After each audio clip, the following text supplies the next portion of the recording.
नमस्कार दोस्तों, स्वागत है आप सभी का एक बार फिर से मेरे YouTube चैनल पे। दोस्तों, आप में से बहुत सारे साथियों ने कमेंट किया है कि सर सीटेट पेपर 2 क्लियर नहीं हो रहा है।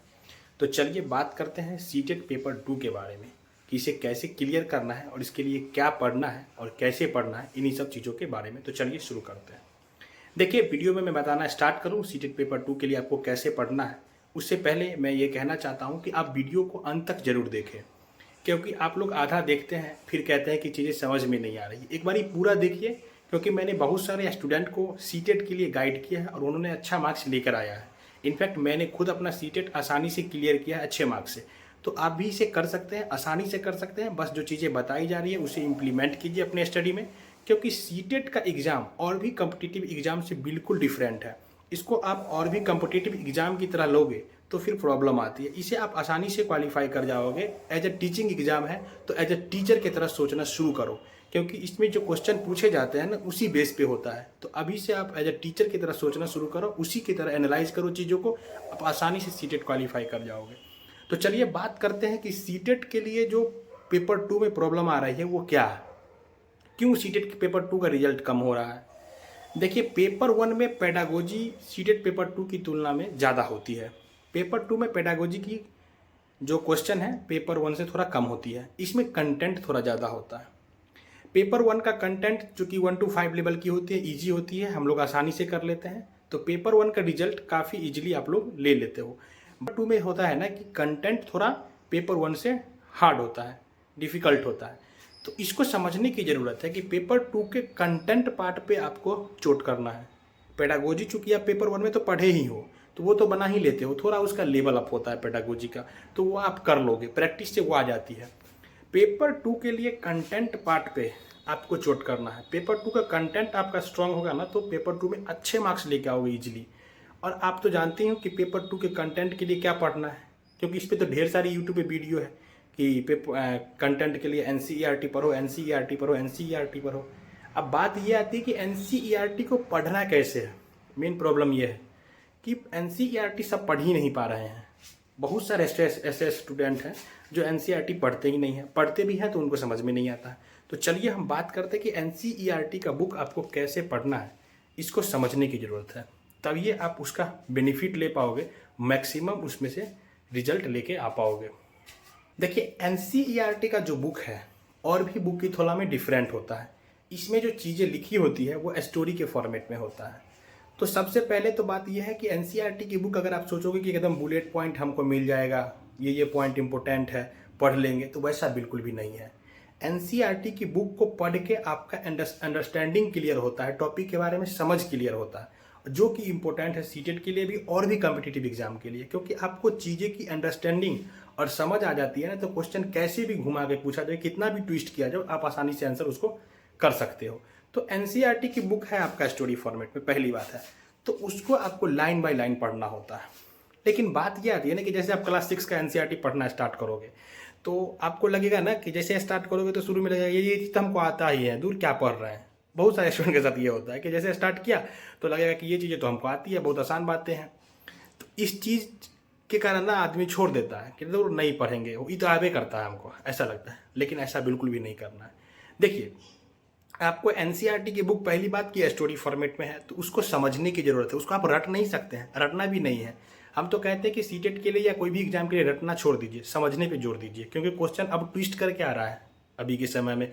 वो बातें गई कि आप वन लाइनर पढ़ के काम चला लोगे, ठीक है।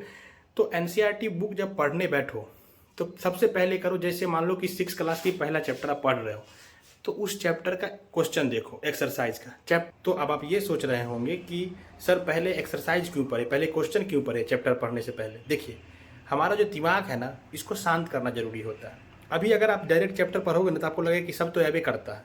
तो इसको समझाने के लिए कि हमको बहुत चीज़ इस चैप्टर में इंपॉर्टेंट मिलेगा जो नहीं आता है, उसके लिए पहले क्वेश्चन पढ़ लीजिए। क्वेश्चन पढ़िएगा तो बहुत सारी चीज़ें आपको ऐसे देखने के लिए मिलेगा जो आपको नहीं पता होगा।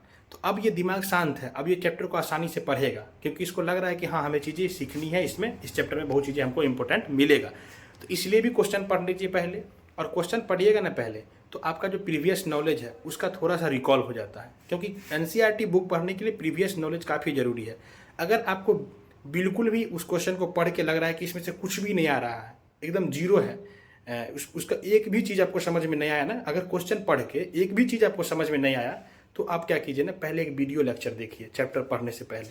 क्योंकि अगर कुछ भी समझ में नहीं आया ना क्वेश्चन पढ़ के, इसका मतलब है कि आपका प्रीवियस नॉलेज बहुत कम है। तो इसके लिए आपको क्या करना चाहिए, डायरेक्ट एनसीईआरटी की बुक नहीं पढ़नी चाहिए, फिर आप पढ़ नहीं पाओगे, आपको समझ में नहीं आएगा। तो अब क्या कीजिए ना, एक वीडियो लेक्चर देख लीजिए उसी चैप्टर का एक वीडियो लेक्चर देख लीजिए यूट्यूब से, फिर आप समझ जाइएगा, फिर आइएगा पढ़ने के लिए इस चैप्टर को खुद से। हाँ, अगर आपको क्वेश्चन पढ़ने के बाद लगा कि हाँ ये चीज़ें हमने पढ़ी है, कभी सुनी है, इसके बारे में थोड़ा बहुत जानकारी रखते हैं, फिर आप चैप्टर पढ़िए, फिर आपको समझ में आएगा।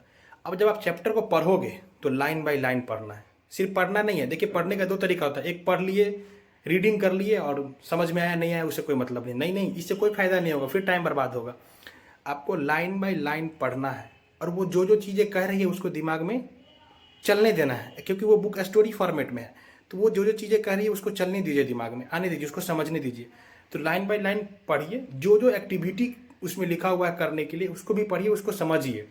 एक्टिविटी पढ़िए, टेबल पढ़िए, जितना चीज़ एनसीईआरटी बुक में लिखा हुआ है सब इम्पोर्टेंट है, किसी को भी स्किप नहीं करना है। क्वेश्चन कहाँ से बन के आ जाएगा कोई भी पता नहीं होता किसी को, तो क्योंकि एनसीईआरटी बुक में मैंने देखा है क्वेश्चन कई दफ़ा जो फिगर में चीज़ें लिखी होती है ना, वहाँ से भी पूछ लेते हैं। तो इस चीज़ को आप करिए, लाइन बाय लाइन पढ़िए, जो स्टोरी चल रही है उसको समझने की कोशिश कीजिए, उसमें जो भी एक्टिविटी दिया उसको भी करिए, उसको कोशिश कीजिए कि आप कर रहे हैं, उसको समझ रहे हैं, एकदम फील लीजिए उस चैप्टर का, उस बुक का। जब इतना हो जाए, पूरा चैप्टर कंप्लीट हो जाए, तो आपको बहुत सारी चीज़ें समझ में आ गई होगी। मान के चलते कि 50% तो पहली बार में आप समझ जाइएगा, नहीं 50%, 30% ही समझे होंगे। अब आइए एक्सरसाइज पे। एक्सरसाइज में एमसीक्यू क्वेश्चन भी आपको देखने के लिए मिलता है और सब्जेक्टिव भी मिलता है। ठीक है, आपको सब्जेक्टिव क्वेश्चन के लिए आंसर लिख के प्रैक्टिस करने की जरूरत नहीं है। उस क्वेश्चन को पढ़िए, उसका आंसर सोचिए कि आपके क्या आपने अब इसको आंसर देने लायक आपके पास कंसेप्ट हुआ है, क्या आप इसका आंसर आप दे पाएंगे। तो आपको लग जाएगा कि हाँ हम इसका आंसर दे सकते हैं। ठीक है, तो आप सोचिए कि इसका आंसर क्या होगा, बस लिखना नहीं है, प्रैक्टिस करना नहीं है, क्योंकि उतना टाइम भी नहीं है, उतना करना भी नहीं, क्योंकि हमको एमसीक्यू क्वेश्चन वहाँ पे आएगा। फिर एमसीक्यू सॉल्व कीजिए और वो जो सब्जेक्टिव क्वेश्चन है बस उसके बारे में सोचिए कि हाँ इसका आंसर ये होगा, हम दे सकते हैं। तो उससे आपका क्या होगा, बहुत सारी क्लियरिटी आ जाएगी, क्योंकि सब्जेक्टिव क्वेश्चन से भी ऑब्जेक्टिव बन के आ जाते हैं। ठीक है, तो ये चीज़ कर लीजिए। जब इतना कर लीजिएगा, एक्सरसाइज सॉल्व कर लीजिएगा, फिर जब नेक्स्ट टाइम हम दूसरे बार इस चैप्टर को पढ़ेंगे तो इस चैप्टर को पढ़ेंगे भी और साथ में अब इम्पोर्टेंट पॉइंट नोट्स भी लिखते जाएंगे। ये करना है नोट्स सेकेंड टाइम, पहली बार में नहीं, सेकेंड टाइम जब आप पढ़ेंगे तो पढ़ेंगे भी और नोट्स भी लिखते जाएंगे। तो ये तरीका है एनसीईआरटी का बुक पढ़ने का। ऐसे पढ़िए और एज अ टीचर की तरह पढ़िए, क्योंकि ये सोचिए कि ये चीज़ें हमको किसी को समझाना है, इस लेवल पे हमको समझ में आ जाना चाहिए। क्योंकि आप टीचिंग एग्जाम देने जा रहे हैं तो आपका क्वेश्चन भी एज अ टीचर लेवल का आता है। तो इस चीज़ को समझिए। थोड़ा सा कंसेप्ट की गहराई में क्वेश्चन अगर पूछ दे तो आप एज ए टीचर सोच के पढ़ेंगे ना, तो आप आसानी से उस चीज़ का आंसर दे सकते हैं। तो एनसीईआरटी को ऐसे ही पढ़ना है तो आप मैक्सिमम आउटपुट ले पाओगे। ठीक है, तो दोस्तों आप अप्लाई कीजिए अपने स्टडी में, आपको अच्छा रिजल्ट देखने के लिए मिलेगा। मिलते हैं नेक्स्ट वीडियो में। Till then keep learning, keep smiling, bye bye.